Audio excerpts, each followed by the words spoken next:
I'm planning to have the rafter land on top of this beam, and so that means I'm actually going to be doing another notch on top of this. And so rather than screwing it in from the top and then not being able to make the cut because the screw is there, I'm going to screw it in from the bottom for now, from both sides, knowing that then when the rafter comes on top of this one, it'll get screwed down through the rafter and the beam and all the way into the post. So just thinking ahead and not putting myself in a position where I'm not going to be able to make that cut later.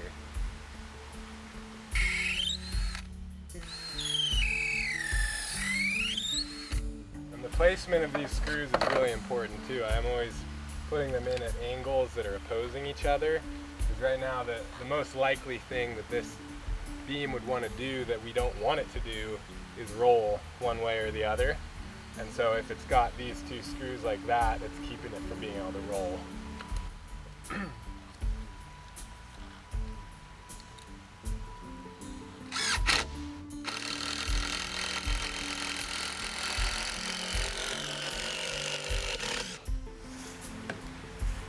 There it is.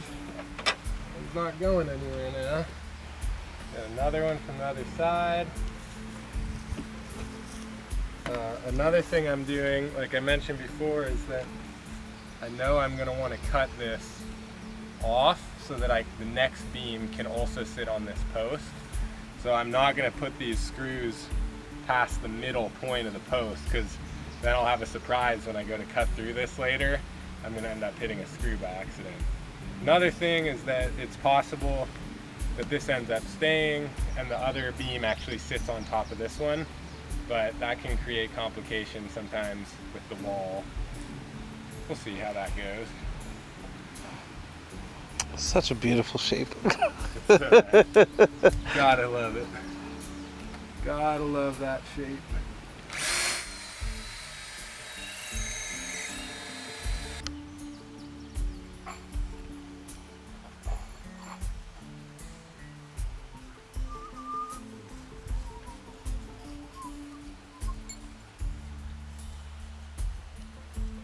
Alright, the good news is that that was the most precarious one I'm going to do today. Safer and safer. Exactly how long it needs to be now.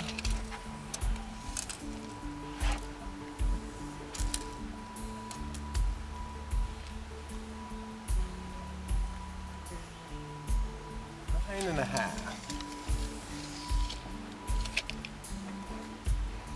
Now, one other thing is, as I'm picking beams, it's going to make my job a lot easier when I come around to do the walls if the beams are all relatively the same diameter. And if they aren't, then I need to kind of make up for that by cutting the posts lower. So I'm creating a plane for the roof to sit on right now, basically. I don't want to go and put like a big beefy beam right here that's going to be fatter than this one, or a lot smaller than this one. I want it to kind of continue the line at the height that it's at.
this is Where why, it gets complicated for the roofing.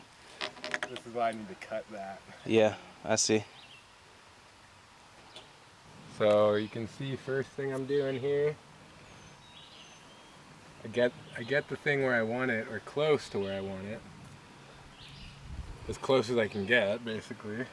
And then I just do a little scribble. Just make a line that kind of parallels the curve of the log. And then I get it as close as I can. It usually takes at least 2 tries. Sometimes the first cut's perfect.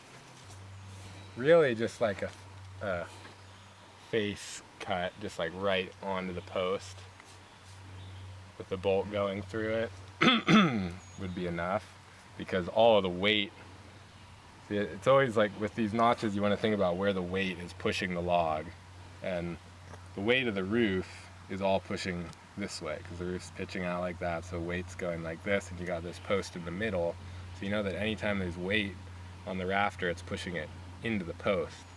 So there's all these opposing forces pushing in against each other, and that's just a strong shape in general. So this notch doesn't need as much of a cradle, but I think I am going to give it at least somewhat of a shelf.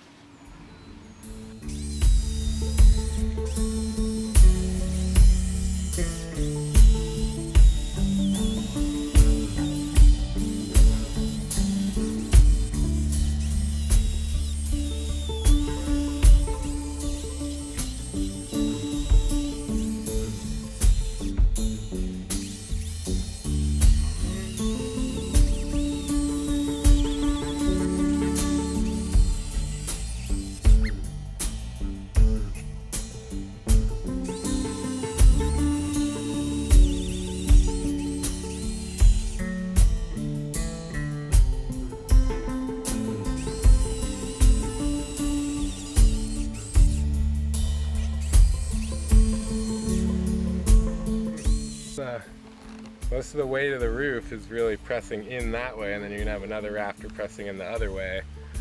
So it really holds itself in place once it's bolted in. That ledge is mostly just giving me somewhere to set the end when I go to check it, more than anything else, really.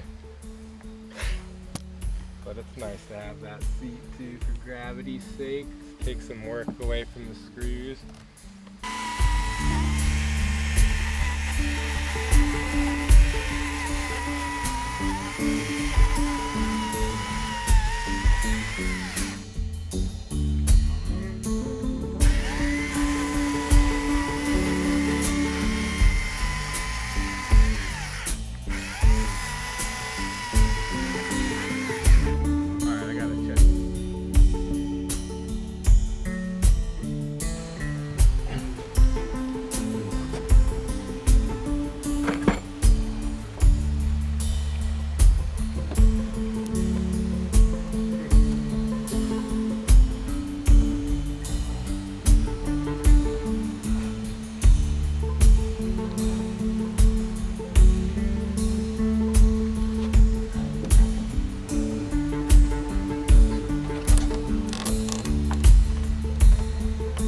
Yep.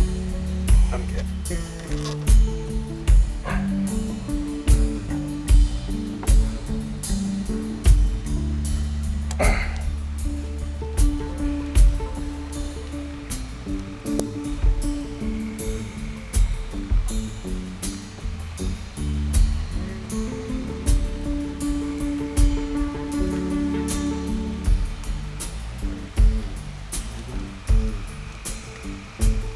Just at the bottom, nice. Okay. Okay. That one could just be from there. This is nice.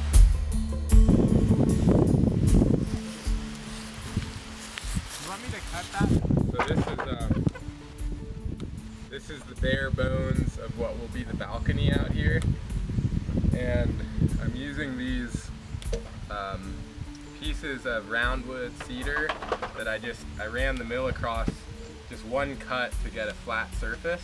So that's a cool way of creating an effect where from underneath you're seeing a round log, kind of like this one. And then you still have a flat surface to connect your boards to.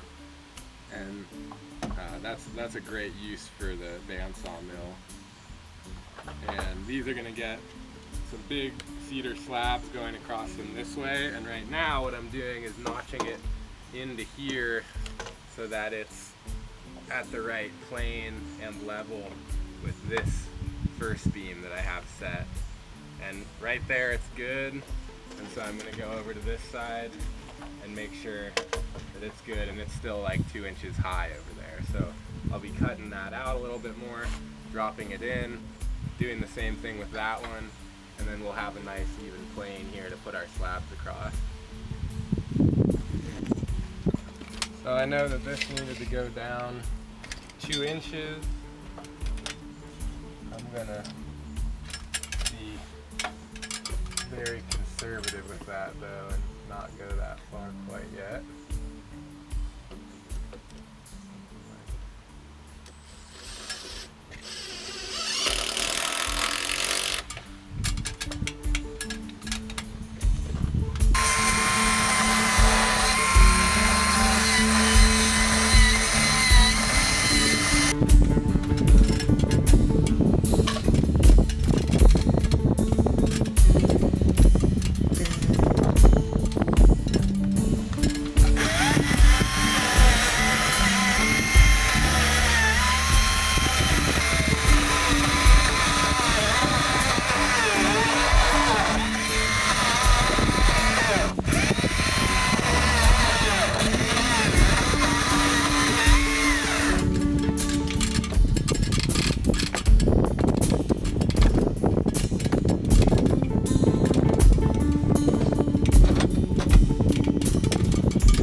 Quite enough strength to support this whole deck over time, but it's good enough for me to just get this plane all laid out, and then we're going to end up having a post under here, and we're going to double this up. And this is something that's kind of an unconventional approach, but I just like to do the main, like kind of the big brush strokes, and then fill in the details, just because I'm not working off of a blueprint. So it's like I'm kind of like using these big pieces to draw the picture, and it's like a coloring book that then gets filled in with all the structural additions that are necessary.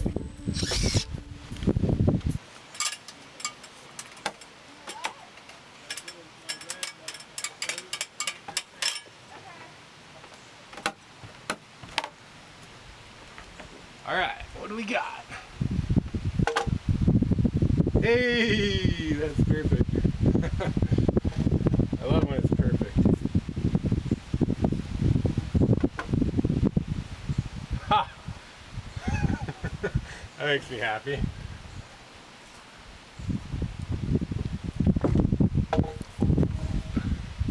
This tiny little bubble is the only affirmation I have That your lines are right. reminds me that I'm not insane.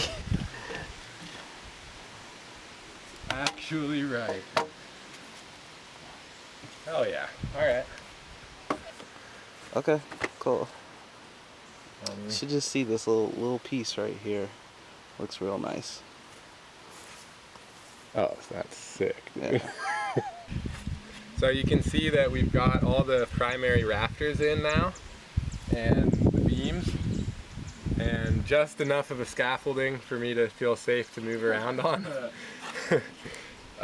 And so the next goal is to get the roof done and waterproofed, because I don't really like to do anything under the roof until there's water protection, especially with the earth walls. And even this loft, if I were to start building it and then have it get rained on and get sawdust all over it, just starts to get kind of gross, and it's nicer to have coverage.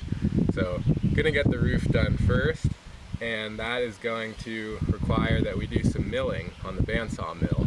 So we're gonna pick out a trunk to bring up there, and then we're gonna start milling thin slabs that are about 5/8 of an inch thick to bend over these rafters and create our roof.